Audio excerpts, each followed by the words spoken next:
وعدہ توحید کے متوالوں، شمع رسالت کے پروانوں، اس محفل پاک میں بیٹھنے والوں، آئیے نبی اکرم احمد مجتبی محمد مصطفیٰ صلی اللہ علیہ وسلم کی بارگاہ میں غلامی کا ثبوت دیں۔ پڑھیں بآواز بلند اللہم صلی علی سیدنا مولانا محمد معدنی الجود والکرم وآلہ وبارک وسلم صلاۃ و سلاما علیکہ یا رسول اللہ صلی اللہ علیہ وسلم۔ ان محفلوں کا مقصد یہ ہوتا ہے کہ ہم جس محفل میں جائیں نبی کا ذکر پاک سنیں، اور کچھ باتیں اگر بتائی جائیں دین کے تعلق سے تو اس پر عمل کرنے کی کوشش کریں۔ آج ہم نے محفلوں کو صرف اپنی ہنسی اور مزاح کے لیے چھوڑ رکھا ہے اور فارمیلٹی کے لیے رہ گیا ہے۔ آج ہمارا مقصد نہ دین مصطفیٰ سیکھنا ہے اور نہ خدا کا پیغام سیکھنا ہے، کیونکہ کوشش یہ رہتی ہے کہ جتنی دیر محفل میں بیٹھا جائے صرف مزہ آنا چاہیے، سامنے والا کیا سنا رہا ہے اور کیا بتا رہا ہے اس سے ہمارا کوئی مطلب نہیں ہے، کوئی مقصد نہیں ہے۔ اللہ تعالی ہم سب کو شریعت مصطفیٰ پر عمل کرنے کی توفیق عطا فرمائے۔ اللہ تعالی ہم سب کو دین مصطفیٰ پر عمل کرنے کی توفیق عطا فرمائے۔ شاعر کہتا ہے مبارک ہو کہ حاصل یہ سعادت ہونے والی ہے، مبارک ہو کہ یہ سعادت حاصل ہونے والی ہے، رسول اللہ کے در کی زیارت ہونے والی ہے، رسول اللہ کے در کی زیارت ہونے والی ہے۔ بسی ہے جس میں اب بھی سرور کونین کی خوشبو، بسی ہے اب بھی جس میں سرور کونین کی خوشبو، اسی شہر مقدس میں سکونت ہونے والی ہے، اسی شہر مقدس میں سکونت ہونے والی ہے۔ بلایا ہے میرے سرکار نے تو یوں نوازیں گے، بلایا ہے میرے سرکار نے تو یوں نوازیں گے، تمہارے حق میں آقا کی شفاعت ہونے والی ہے، تمہارے حق میں آقا کی شفاعت ہونے والی ہے۔ ذرا سوچو وہ پہلی نظر اور گنبد خضرا، یہ تصور ذہن میں لاؤ کہ جب پہلی نظر گنبد خضرا پر پڑے گی، شاعر کہتا ہے ذرا سوچو کہ وہ پہلی نظر اور گنبد خضرا، خیال فکر سے بڑھ کر وہ لذت ہونے والی ہے، خیال فکر سے بڑھ کر وہ لذت ہونے والی ہے۔ نظر میں کعبہ ہاتھوں میں پیالہ آب زمزم کا، نظر میں کعبہ ہاتھوں میں پیالہ آب زمزم کا، کرم کی دھار سے سیراب قسمت ہونے والی ہے، کرم کی دھار سے سیراب قسمت ہونے والی ہے۔ تبکتا نور کا پیالہ جو ہے میزاب رحمت سے، نہا کر اس سے تازہ دم عقیدت ہونے والی ہے۔ اور وہ شاعر کہتا ہے ہوا ہے خدا کا کرم جا رہے ہیں، ہوا ہے خدا کا کرم جا رہے ہیں، مبارک نبی احمد حرم جا رہے ہیں، مبارک ہو نبی احمد حرم جا رہے ہیں۔ زباں پر ہے لبیک اللہ دل میں، زباں پر ہے لبیک اللہ دل میں، اٹھائے نبی کا علم جا رہے ہیں، اٹھائے نبی کا علم جا رہے ہیں۔ خدا کیوں نہ رکھے گا ان کے سروں کو، یہ کرنے وہاں سر کو خم جا رہے ہیں۔ خدا کیوں نہ بخشے گا ان کی خطائیں، خدا کیوں نہ بخشے گا ان کی خطائیں، فرشتے قدم با قدم جا رہے ہیں، فرشتے قدم با قدم جا رہے ہیں۔ قرآن مقدس کی جس آیت کریمہ کو میں نے اپنا عنوان سخن بنایا، رب کعبہ ارشاد فرماتا ہے کہ ہم نے حج فرض کر دیا ان لوگوں پر جو حج کرنے کی استطاعت رکھتے ہیں۔ اب اس محفل سے ہم یہ سیکھ کر جائیں گے، ہم اس محفل سے یہ جان کر جائیں گے کہ اللہ تعالیٰ نے حج کن پر فرض کیا ہے۔ دیکھیے اسلام میں کوئی بھی کام ایسا نہیں بتایا گیا جو انسان کے لیے ٹیپیکل ہو، جو انسان کے لیے کٹھن ہو۔ اگر نماز کا حکم دیا گیا ہے تو اس کو نماز کا حکم دینے کے لیے نہ پیسے کی شرط ہے، نہ دولت کی شرط ہے، نہ شہرت کی شرط ہے۔ عاقل ہو چاہے وہ ایمان والا ہو، اس پر نماز فرض کر دی گئی ہے۔ لیکن جب مسئلہ آیا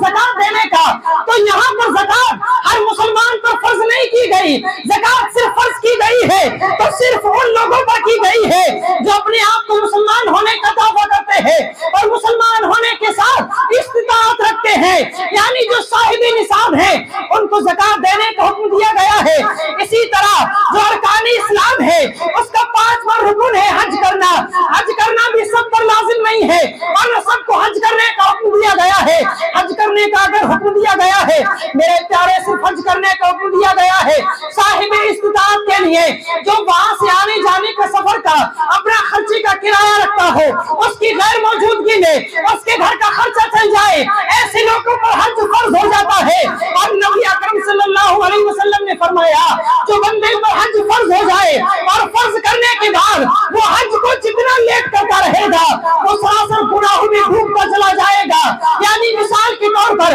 کسی پر حج ہو گیا فرض 2022 میں اور وہ بھی انتظار کر رہا ہے پہلے بیٹوں کی شادی کرنی جائے، پہلے بیٹیوں کی شادی کرنی جائے، پہلے مکان بنا لیے جائیں، پہلے پلاٹ لے کر کے خرید لیے جائیں، پہلے اپنے نام گاڑیاں چلوا لی جائیں۔ تو یاد رکھنا شریعت میں نہ گاڑی چلوانا فرض ہے اور نہ پلاٹ لے کر کے خریدنا فرض ہے، اور شادیوں میں جو آج ہم کروڑوں روپے خرچ کرتے ہیں نہ اللہ کے نبی نے اس کا ہمیں حکم دیا ہے، بلکہ حضور نے فرمایا اپنے نکاحوں کو سادہ کر دو، اپنی شادیوں کو آسان کر دو، جب پیسہ بچے گا اور حج فرض کر دیا گیا ہے اسی پر حج فرض ہو جائے گا۔ اللہ کے نبی ارشاد فرماتے ہیں صاحب استطاعت ہونے کے بعد، حج فرض ہونے کے بعد اگر جو بندہ حج نہیں کرے گا وہ یہودی ہو کر مرے یا نصارہ ہو کر کے مرے کچھ پتہ نہیں۔ صاحب استطاعت ہونے کے بعد اگر بندہ حج نہ کرے تو کوئی پتہ نہیں کہ وہ یہودی ہو کر مرے گا یا نصارہ ہو کر مرے گا۔ لیکن آج اس طرف ہمارا کسی کا غور ہی نہیں ہے۔ جس طرح نماز فرض ہے مسلمان پر، اسی طرح صاحب استطاعت پر حج فرض ہے، لیکن حاجی جانے والے بتاتے ہیں کہ سب سے گرا گزرا کمزور فری ہو کر اگر کہیں کا حاجی جاتا ہے تو وہ انڈیا کا حاجی جاتا ہے، اور باقی سارے لوگ جو ہے کم عمر میں حج کرتے ہیں کیونکہ انہیں ایک لگن ہوتی ہے۔ لیکن ہمارے یہاں اس پر غور نہیں ہے۔ بہت بہت مبارکباد کے لائق ہیں جناب توفیق صاحب کہ جو اپنے والد اور والدہ کے لیے حج کے سفر پر بھیج رہے ہیں، اللہ تعالیٰ ان کے حج کو قبول فرمائے۔ لیکن بات یہ ہے ہم نے شریعت مصطفیٰ کو صرف اور صرف اپنے فائدے کی وجہ سے جانا ہے، جس میں ہمارا فائدہ نظر آتا ہے وہ کام کرتے نظر آتے ہیں، اور کہاں کی دولت کہاں کا منصب، قسم خدا کی یہ ہے حقیقت، وہی مدینے کو جا رہے ہیں جس کو آقا نے بلایا ہے۔ ہر بندہ نہیں جا پاتا، نہ جانے کتنے پیسے والے اس دنیا سے یہ حسرت لے کر چلے گئے کاش ہم حج پر چلے جاتے، لیکن ان کے نصیب میں حج نہیں تھا۔ لیکن شریعت مصطفیٰ نے آسانی کتنی کر دی کہ جس کے دل میں یہ خواہش تھی کہ وہ حج کرے، جس کے دل میں یہ آرزو تھی کہ کاش ہم بھی مدینے جاتے، لیکن وہ کسی وجہ سے نہیں جا پائے، یا ان کا انتقال ہو گیا ہے، پیسے کی ویوستھا نہیں بن پائی، تو ان کی اولاد کو اللہ نے پیسہ اگر دیا ہے تو شریعت مصطفیٰ میں حج بدل کا بھی حکم ہے۔ مرحوم کے نام سے حج کسی کو کرائے اور کسی کو حج کرائے گا تو اللہ کی کرم کی کمی تھوڑی ہے، ایک نہیں بلکہ 3 حجوں کا ثواب عطا کیا جاتا ہے۔ ایک تو اس کو حج کا ثواب دیا جائے گا کہ جو اپنے پیسے سے حج کے لیے بھیج رہا ہے، اور دوسرا وہ کہ جس کے نام سے حج بھیجا گیا، یعنی کسی کا انتقال ہو گیا، اس کے بیٹے نے اگر حج کے لیے بھیجا تو ایک حج کا ثواب اس بیٹے کو ملے گا، ایک حج کا ثواب اس مرحوم کے لیے ملے گا، اور ایک حج کا ثواب اللہ اپنے فضل سے اسے عطا کرے گا جو حج کے لیے جا رہا ہے۔ لیکن ہم تو ڈھونڈتے بھی آسان مسئلے ہیں،